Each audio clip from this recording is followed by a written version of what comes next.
A statement made on the floor of Ghana's parliament to mark the 2026 World Day Against Child Labour has reignited a long-standing debate, one that sits at the intersection of child protection, culture, family responsibility, and economic realities. While child labor remains a global concern, questions are emerging over whether the term adequately captures the African context, where children have traditionally played roles in family farming and learning family traits. The Member of Parliament for Afram Plains South, Honorable Joseph Appiah Boateng, used the occasion to call for a renewed national commitment towards eliminating child labor, describing it as one of the gravest violations of children's rights and a major barrier My to statement is national on the development. World Day Against Child Labor. The theme is Red Card to Child Labor, Fair Play for Children, Decent Work for Adults.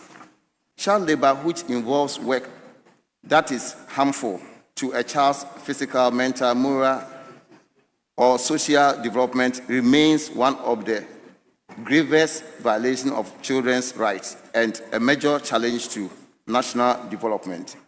In Ghana, despite notable progress through legislative reforms, policy interventions, and social protection programs, child labor remains prevalent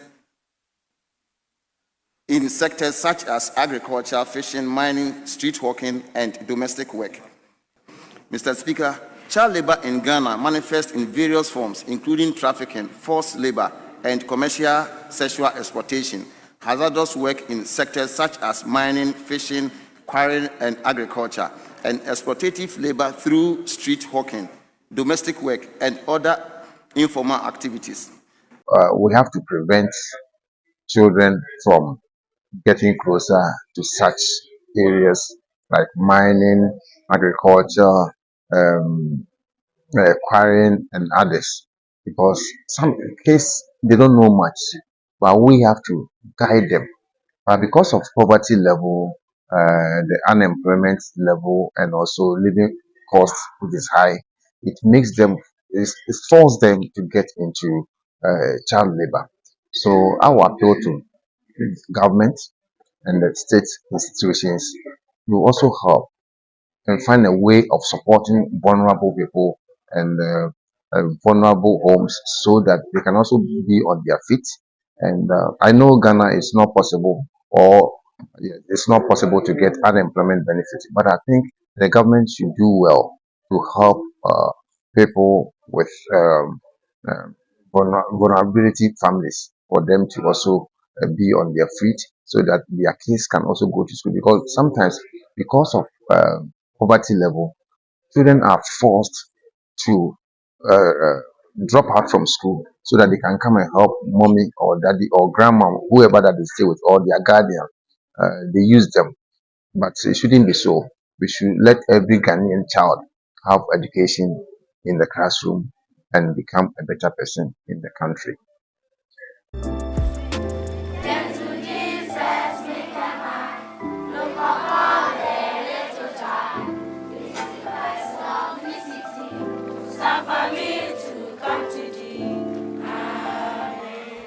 But beyond the call for protection, the debate has also raised questions about how child labor is defined, particularly within African societies, where children often participate in family economic activities as part of socialization and skills transfer.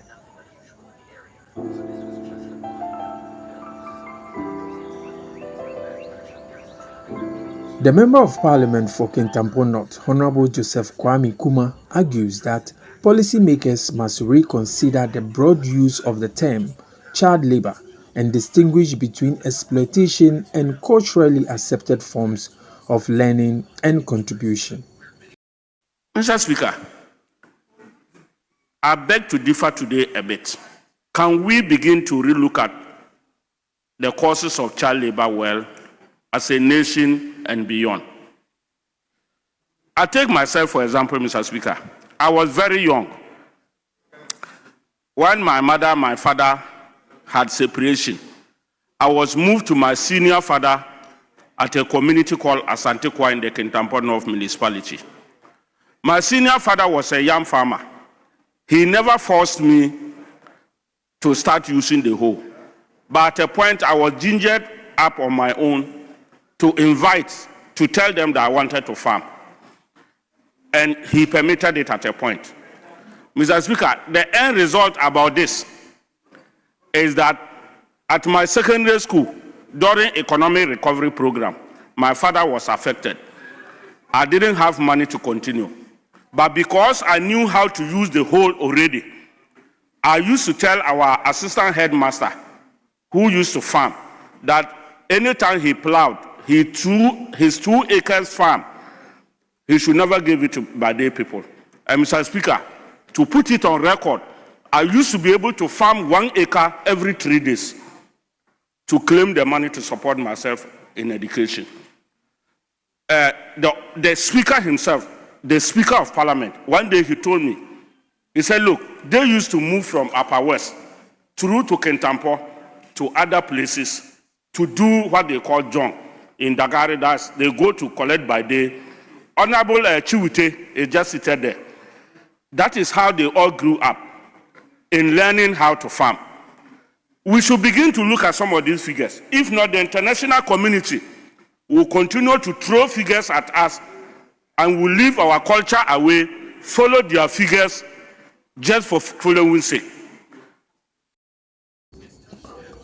For many rural families, accompanying parents to farms or learning a trade is viewed not as exploitation but as preparation for adulthood and preservation of livelihoods passed from one generation to another. The issue of child labor should be re-looked at, by policymakers, in the sense that I don't want to continue the continuity of annually discussing a day for child labor or International Day for Child Labor, when in actual fact we are not distinguishing between or among countries. What happens? In African society, culturally, we are peasant farmers. Okay? And by being peasant farmers, a young man getting up must follow the father to the farm at any level of age. Modernization came in with the issue of basic education. But with basic education, it starts from class day nursery, which is early childhood, to class 6 to 3 years basic education like JSS. However, in most of the communities, very rural, we do not have day nurseries. And so, a mother must send a child who is not able to walk 2 kilometers away from their community to farm. Are you getting me? To protect him from, by way of giving the fellow security, which other NGOs come to see and calculate as child labor. The fisherman who is funded by fishing will send the little child who is not at age to commute between 2 communities of about 5 kilometers to the nearest school. You will send him to fishing community or on the boat for him to help him or take care of him temporarily until he returns home and the whole family is together. I'm beginning to see that we are exaggerating figures internationally by just accumulating all these people or calculating them in addition as if they are all part of the child labor. However, concerns remain over situations where children are exposed to dangerous and harmful conditions. Hazardous work is where there's a chemical, there's something like machinery, quarrying, or galamsey, or illegal mining. Those are the dangerous ones. Now, let's say your father owns a shop and you are training or grooming your child to also become a business person. There's no harm in that one. There's no hazardous, dangerous chemical involved. So those are the things that we are trying to leverage on, that we should let the children go to school, because those who own stores and other shops will let their children go to school. After school, they come and help them at the shop. So those ones you can't compare to somebody who is on the Afram River or Volta River having a canoe. So when there's a storm, what will happen to this child? It's quite different from helping your parents at the shop or your father being an actor, or your mother being actress, and trying to also become one of them, it's not dangerous. But where there is a dangerous or harmful chemicals and harmful work, that becomes a bit dangerous for our kids, and we shouldn't encourage that. Responding to concerns about hazardous work involving children, Honorable Kuma clarified that such practices should not be tolerated, arguing that exploitation often comes from irresponsible situations rather than normal family upbringing. I'm not sure anybody who sincerely gave birth to a child will give the child hazardous work.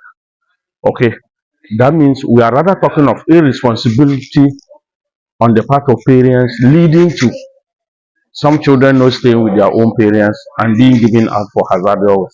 I am not in totality saying there is no child labor, a form of child labor, but I'm saying that generalization, we must relook at it. Okay, I will encourage all parents who are genuinely giving birth to their children to take care of their own children.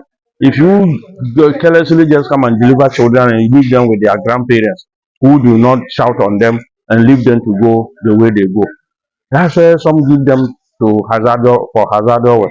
No, every real parent who suffered to give birth to a child will leave the child for hazardous work.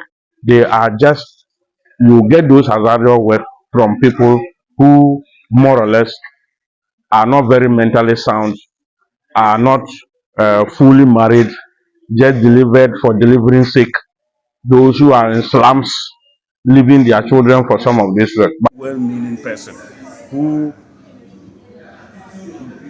readily married, gave birth to a child, will leave that child for hazardous work. Thank you. As Ghana continues efforts to protect children from exploitation, the debate now shifts towards finding the right balance, protecting children from abuse and hazardous work while recognizing cultural practices that contribute to learning, responsibility, and family continuity. The question remains, where should society draw the line between child labor and childhood learning? A Clement Akolos report, Parliament in Focus, AITV.